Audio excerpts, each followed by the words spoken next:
নমস্কাৰ ছাৰ বাইদেউসকল।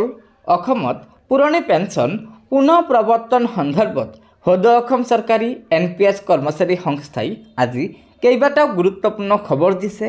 যিকেইটা খবৰ ৰাজ্যৰ প্ৰতিজন চৰকাৰী কৰ্মচাৰীয়ে জনাটো অত্যন্ত প্ৰয়োজন। গতিকে বলক এটা ভিডিঅ' ক্লিপৰ জৰিয়তে আজিৰ এই গুৰুত্বপূৰ্ণ খবৰকেইটা জানি লওঁ। এক নম্বৰ কথা যে আমি NPSত যিটো অসুবিধা পাইছিলোঁ যে চৰকাৰে দায়িত্ব গ্ৰহণ নকৰে, UPSতো একেই।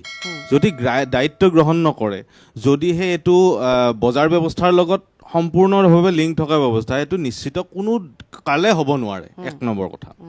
দুই নম্বৰ কথা যে আমাৰ পৰা যিটো 10% ধন কৰ্তনৰ ব্যৱস্থা আছে, এই 10% ধন ঘূৰাই দিয়াৰ কোনো এটা মেকানিজম নাই। এটা নিচুকনি দিব 1/10 অফ আমাৰ নিজৰ অ'ন কণ্ট্ৰিবিউট, তেনেকুৱা হ'ব বুলি আমি ধাৰণাহে কৰিছোঁ। সেইটো সঁচা হয়নে নহয় সময়ত ক'ব। আৰু 3 নম্বৰ কথা যে দৰমহা সংশোধনীৰ যোগেদি যিটো আমাৰ পেঞ্চন আৰু চেলাৰী সংশোধনী হয়, এই ব্যৱস্থাটোৰ পৰা আঁতৰত ৰখা হৈছে।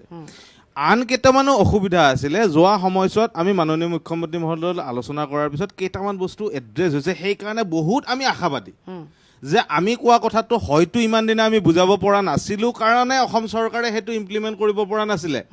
UPS ঘোষণা কৰাৰ পিছতো যে আমি আকৌ আন্দোলনটো কৰিব ওলাইছোঁ, একমাত্ৰ এইটোৱে কাৰণ যে আমি কোৱা কথাখিনি মাননীয় মুখ্যমন্ত্ৰী মহোদয় আৰু অসম চৰকাৰক আমি যাতে পেছ কৰিব পাৰোঁ।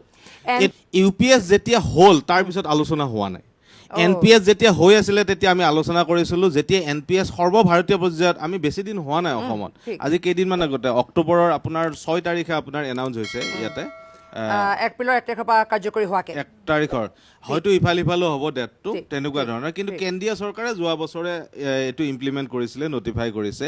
সেই আৰ্হিত আমি মাননীয় মুখ্যমন্ত্ৰী মহোদয় গোটেই ব্ৰেকআপ কৰি বস্তুখিনি দেখুৱাইছোঁ যে NPS ব্যৱস্থাটো কেনে, তাৰপিছত UPSটো আহিলে সিটো কেনেকৈ আমাক এফেক্ট কৰিব। এইকাৰণে যে আমি 20 বছৰ লাগিছিলে এই NPS ব্যৱস্থাটোৰ বিষক্ৰিয়াটো ভালকৈ উপলব্ধি কৰাৰ কাৰণে।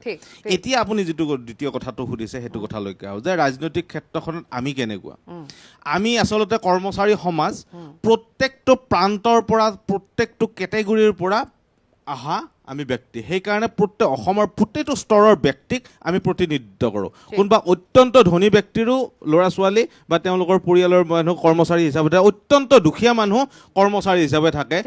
সকলো কাষ্ট কেটেগৰী যিমান চাবকাষ্ট আছে চবৰ পৰা প্ৰতিনিধিত্ব কৰোঁ। সেইকাৰণে আমি অসমখনৰ এমপ্লয়িজখিনিয়ে গোটেই গণতন্ত্ৰৰ প্ৰতিনিধিত্ব কৰোঁ বুলি আমি ক'ব পাৰোঁ।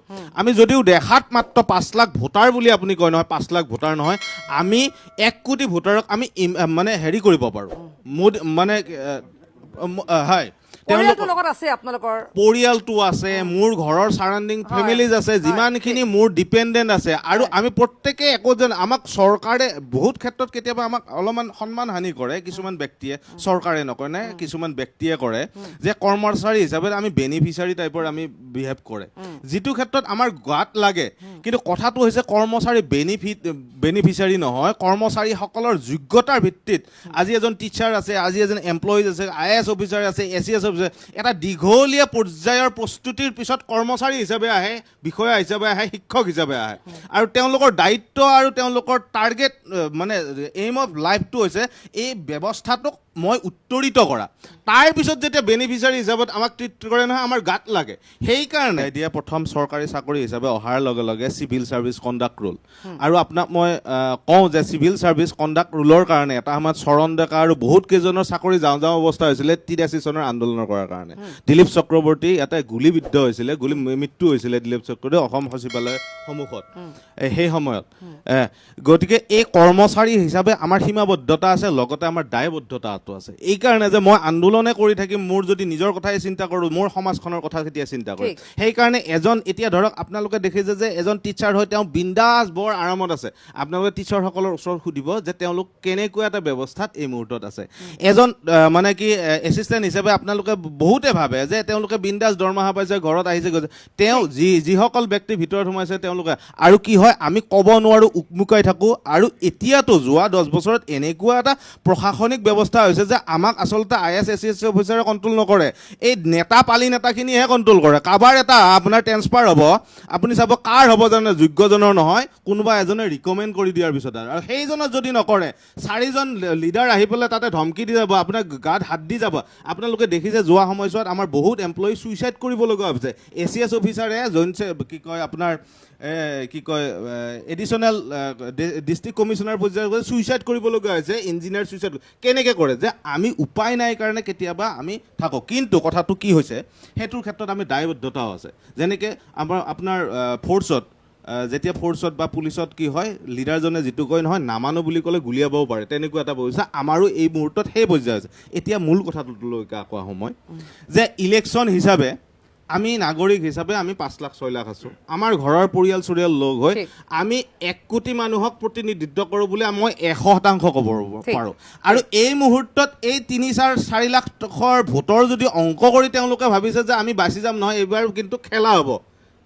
যিটো গান এটা আছে নহয়, এইবাৰ খেলা হ'ব ইলেকশ্যনত, আৰু এই খেলা হ'বতো কেনেকুৱা, আপোনাৰ ইতিমধ্যে আমি দিছোঁ যে আমি OPSৰ পক্ষতে ভোট দিম। আমি আজিৰ পৰা নহয়, ইতিমধ্যে আমি বিভিন্ন পৰ্যায়ত আলোচনা কৰি প্ৰত্যেক কৰ্মচাৰী সংস্থা সংঘক একত্ৰ কৰাৰ যিটো প্ৰক্ৰিয়া, আমি যৌথ মঞ্চ হিচাপে একত্ৰ কৰাৰ যিটো প্ৰক্ৰিয়া নহয়, সেইটো মোটামুটি এটা ফাইনেল পৰ্যায়ত গৈছে নহয়। আমি এইবাৰ ভোট ফৰ জাষ্টিছ, যিয়ে জাষ্টিছ দিব তেওঁকহে ভোট দিয়াৰ কথা আমি চিন্তা কৰিছোঁ। আমি কোনো দলৰ নহয়, কোনো ৰাজনৈতিক নেতাৰ প্ৰতিনিধিত্ব নকৰোঁ। যিহেতু আমি সংবিধানে অধিকাৰ দিছে যে প্ৰত্যেকে নিজৰ নিজৰ প্ৰতিনিধি নিৰ্বাচনৰ কাৰণে তেওঁলোক মুক্ত, সংবিধানে অধিকাৰ দিছে।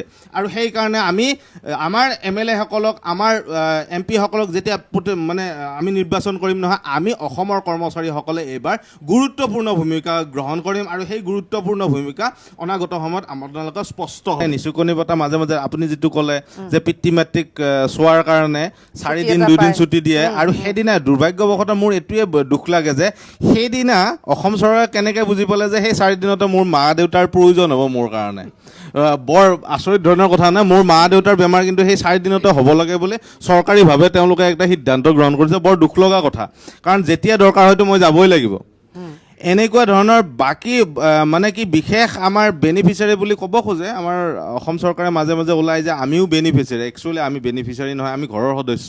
আৰু সেই ডিফাৰেঞ্চটো আনিছে NPS আমাক বেনিফিচিয়াৰী কৰি দিলে। ইমান দিনা ঘৰৰ সদস্য আছিলোঁ, আপোনাৰ ঘৰৰ ল'ৰাটোৱে যদি কালিলৈকে আপোনাক বেনিফিচিয়াৰী বুলি কয় মানে অৱসৰ, কিন্তু আমাক যে 100% আমাৰ ল'ৰা ছোৱালীয়ে যে বেনিফিচিয়াৰী ক'ব অৱসৰৰ পিছত, একদম নিশ্চিত, কাৰণ তেওঁলোকৰ পৰাহে আমি খাই থাকিব পাৰিম, যিটো এটা আমাৰ কাৰণে কষ্ট। আৰু দুৰ্ভাগ্যবশতঃ আপুনি দেখিছে যে আমাৰ অসমৰ সংস্কৃতিত আমি বহুত দেৰিকৈ বিয়া পাতোঁ, সেইকাৰণে আমাৰ চাকৰিও বহুত দেৰিকৈ হয়, এনেকুৱা হয়। আৰু ল'ৰা ছোৱালী যেতিয়া মেট্ৰিক পৰীক্ষা দিব, হায়াৰ ছেকেণ্ডাৰী পৰীক্ষা দিব নহয়, তেতিয়াহে ৰিটায়াৰ্ড হওঁ। তাৰপিছত মই খাবৰ কাৰণে মই কষ্ট কৰিম নে ল'ৰা ছোৱালীৰ কাৰণে কৰিম। আৰু বহুত ইতিমধ্যে অৱসৰ পোৱা বেছিভাগে কলেজৰ পৰা ল'ৰা ছোৱালী উলিয়াই আনি ফেক্টৰীত কাম কৰাব দিছে। মই আপোনাক সেইবিলাক ভিডিঅ' আমাৰ আছে, কেতিয়াবা আপোনালোক শ্বেয়াৰ কৰিম। সেই অৱস্থা এটালৈকে লৈ গৈছে, যিটো অৱস্থাই এনেকুৱা এটা পাক চক্ৰত আমাৰ অসমীয়া সংস্কৃতিটোক তছনছ কৰি দিছে, আপোনালোকে ক'বই নোৱাৰে। আৰু যিটো কথা কৈছে যে বহুতে কৈ আছে যে এতিয়া বিয়া কৰাওঁতে NPS হ'ব, মই চাব যে আপোনালোকে বহুত হয়তো নিউজ পাব যে বৃদ্ধ মানে কি কয় অৱসৰ পোৱা OPS পোৱা মানে মানুহ পালে কিজানি এই নতুনকৈ চাকৰি পোৱা ল'ৰা নহয়, ছোৱালীয়ে তেওঁৰ লগতে বিয়া হ'ব কিজানি বৃদ্ধা মানে।